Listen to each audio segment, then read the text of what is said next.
Hi guys, welcome to this video. I hope you've been well and thank you for stepping by. In today's video, I want to have a conversation around a very important topic and my topic is on counter offers. So if you've been in a situation or in a scenario where you resigned and your employer tried to retain you, or your employer brought up that conversation to retain you, then you know what I mean by counter offers. And if you're hearing this word for the first time, a counter offer is an attempt made by an employer to retain an employee, especially the moment they hand in their resignation. So in this video, we just want to have a conversation on what are counter offers. Should you take a counter offer or not? Or are you currently in a situation where you're considering taking a counter offer or moving on? Or of course, maybe in the future, if you get yourself in such a scenario, then how do you go about it? So that's what I want to share in this video. Of course, just a conversation around what I've already said, and also sharing statistics around counter offers. So if you want to learn more about this topic, then stay till the end. So thank you so much. My name is Nelia Kungu, and without further ado, let's get into the topic of this conversation.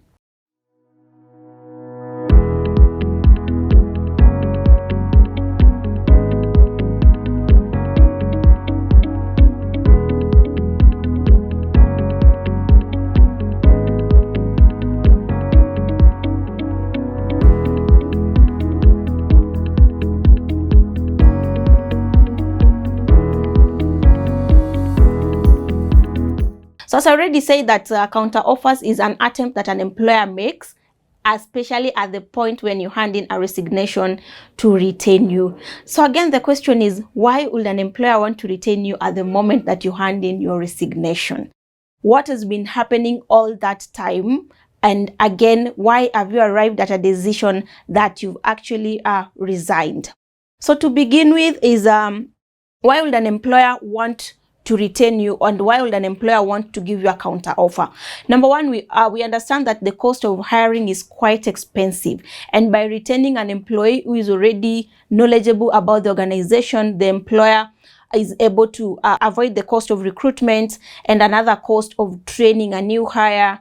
And one thing that an employer would want to retain an employee is because of organizational knowledge. If you have the knowledge of the organization.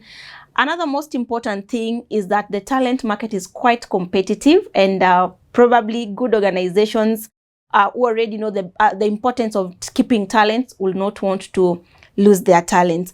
And again, another thing why your employer will want to retain you is to not to affect the morale of the team, because you can imagine in a scenario where an organization you're losing people, then the rest of the team will be questioning, and people will also be scared. And when there's a lot of movement, then automatically people begin to influence each other. And again, currently our statistics shows that 50% of employees who resign are countered, even if they don't accept those counters, but there's always that conversation around counter offers. So this goes back to the points that I've already said about high competition for talent, the high cost of recruitment that most employers would want to avoid, high cost of training of new hires, retaining organizational knowledge, and of course ensuring that the motivation within the team is not affected. So that is why your employer would want to retain you, or that is what will trigger that conversation of a counter offer. So of most importance is that, how then do you go about a counter offer? You've handed in your resignation and your employer comes up with that conversation of a counter offer. So how do you go about it? So in this, the most important again is just to come back to ask yourself a few questions. And the first question is, why in the first place did you resign?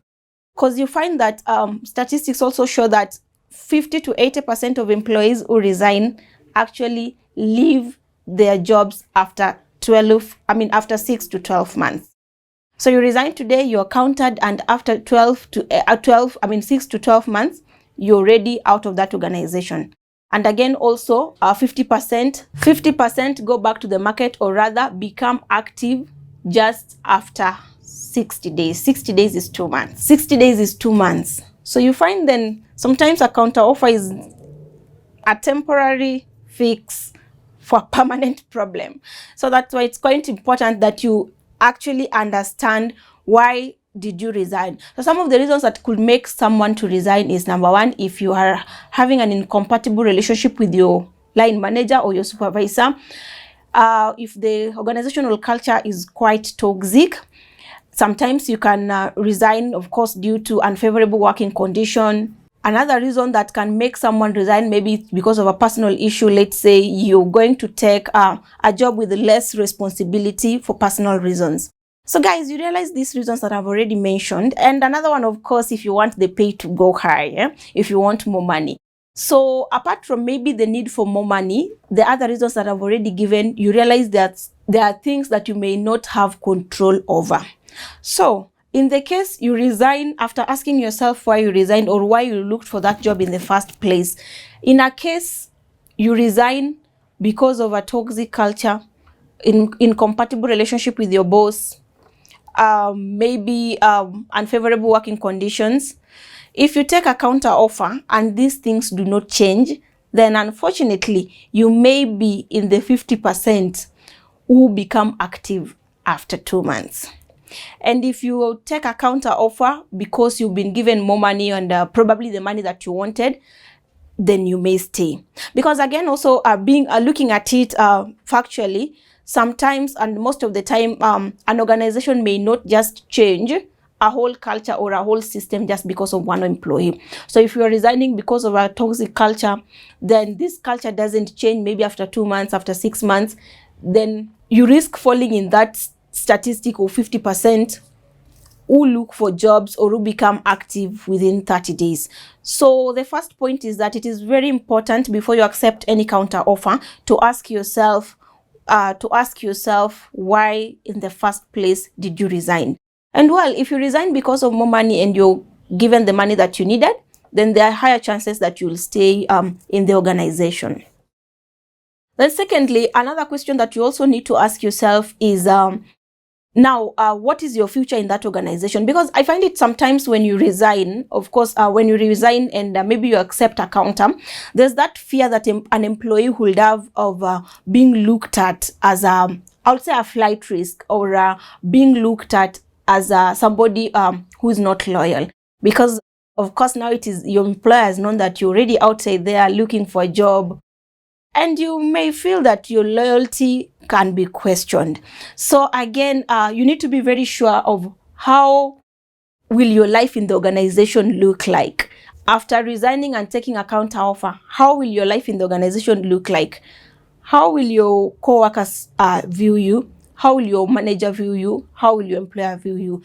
So at this point also, I emphasize that you need to have very candid conversations with your employer to get to understand why you resigned and agree on how you're going to address these issues. So until you're sure or you're very convinced that your future, you're not going to be kept, so that they hire your replacement and you train them, and maybe after 6 months or 1 year, your replacement can actually do your job better. Maybe they find a way to exit you. So you need to be very comfortable and very convinced that your future in that organization is going to be safe. Then the third thing that you also need to ask yourself is if you've actually thought through it well. Where I say that you need to think or rather consider if you thought through it well before you accept a counter. At the point when you resign and your employer calls you to have that conversation of a counter, there's a natural feeling, I would say a sweet feeling of maybe feeling so important. Like, I'm important, that's why they want to keep me, that's why I'm so valuable.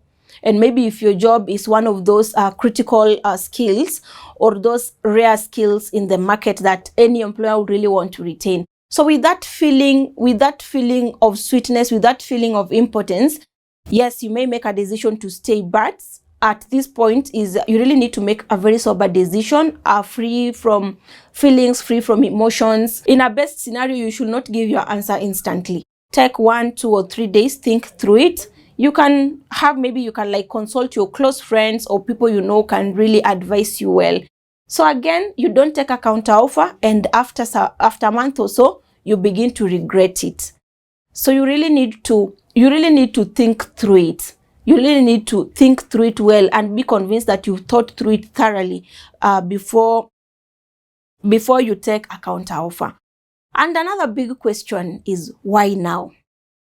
Why now? The reason that question is important is, why would an employer want to give you a counter offer at the point that you've made an intention to exit?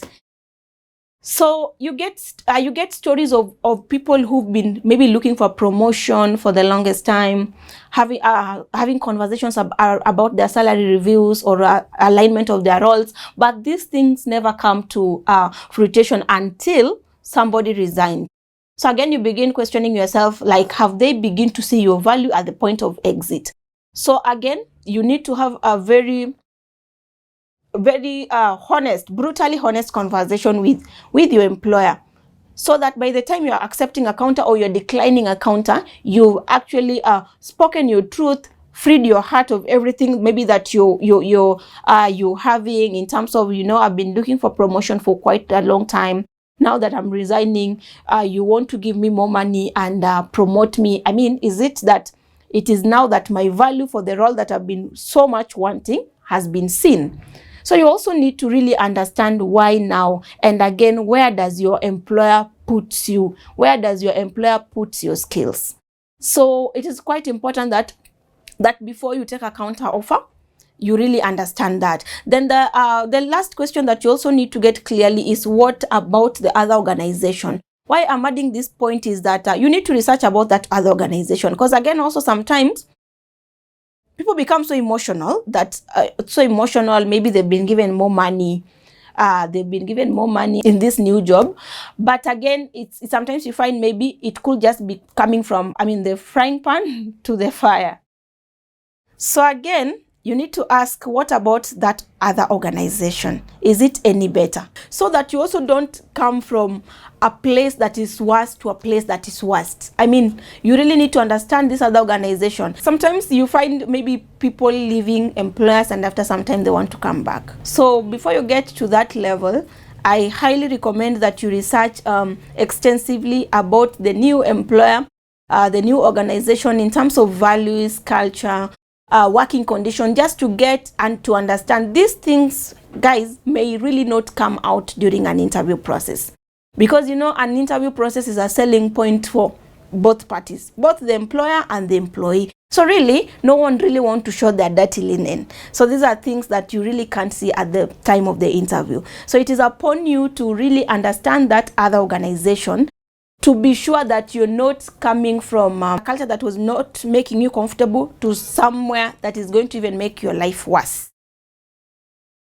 So I think maybe as I end this video, guys, maybe just my parting shots: ensure during this whole process, have a candid conversation with your employer, be truthful about it, get to question and get to understand maybe why things happen the way they happen, and until you are comfortable that these things, the issues that made you resign will be resolved. So like the ones I've already listed, if you're not having incompatible relationship with your manager, I recommend that if you decide to stay, probably the best thing will be to get a new manager, or even move to a different department. Report to a different manager, or even move to a different department. If you stay still under the same manager, I assure you it's going to be terrible. If it was about working conditions, if they don't change, if it was about workload, if it doesn't change, then it is just the money that is enticing you at that point, but things are not gonna change. So have these candid conversations, get everything clear, and be very convinced that things are going to work out well. Because things, just like maybe the first 6 or 3 months, things will flow well.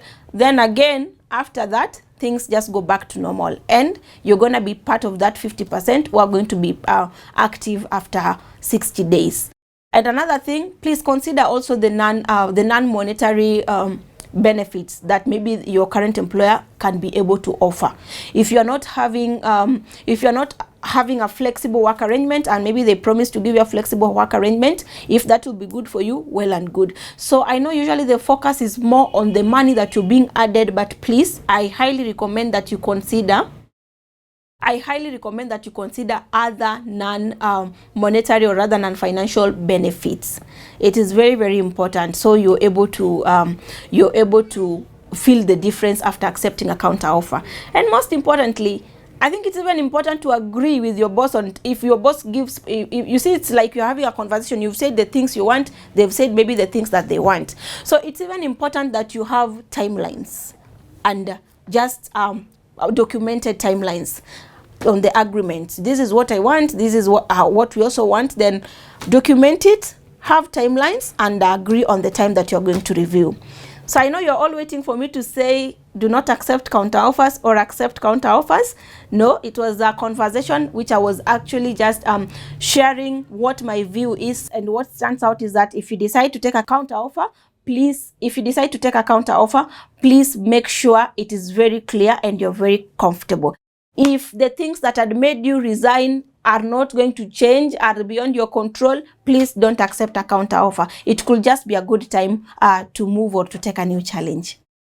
So yes, guys, that brings me to the end of this video. Thank you so much for watching. Thank you so much for being part of this community. If you're watching me and you've not subscribed to this channel, please consider subscribing because you're missing out a lot. So also put on the notification bell so you're able to get notified whenever I put a new video. Thank you so much, and I'm looking forward to seeing you in the next one.